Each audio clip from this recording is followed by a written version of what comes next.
Welcome. I'm Thomas Penry, educator, speaker, coach, and executive director with the John Maxwell team. Thank you for taking time out of your busy day to watch this video.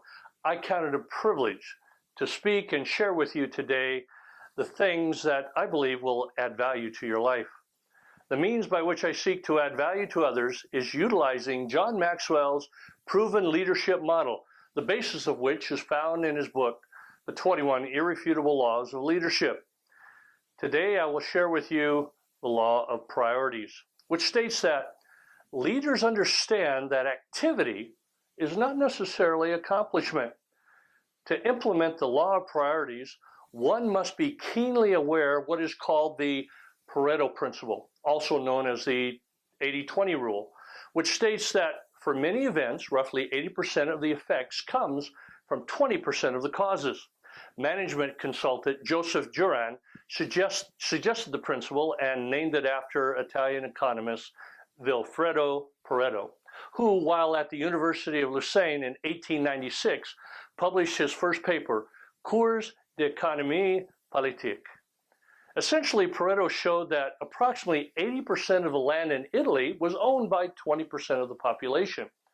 He first developed this principle by observing that 20% of the pea pods in his garden contained 80% of the peas. What Pareto discovered was an universal principle, a principle that could be applied to various causes and categories. For instance, in business, the common rule of thumb is that 80% of your sales comes from 20% of your clients.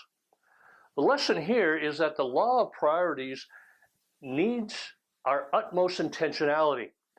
I find that when I apply the Pareto principle to my business, I can put things together without much effort. The problem comes in the follow-through.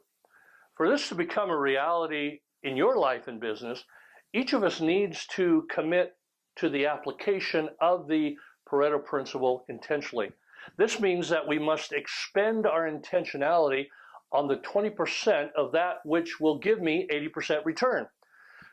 You see, for your everyday life to be, is filled with choices, and those choices mold the world around you. You need to find your gift and maximize it to serve others. Because once you are able to serve others, you start to serve yourself. And that freedom and fulfillment you have, that you've been searching for, will become a reality in your life. If you want to increase your performance, productivity, and processes, contact me. I would love to be a part of your personal and business growth. Thank you for watching. Have a great day, and remember, live in your present moment.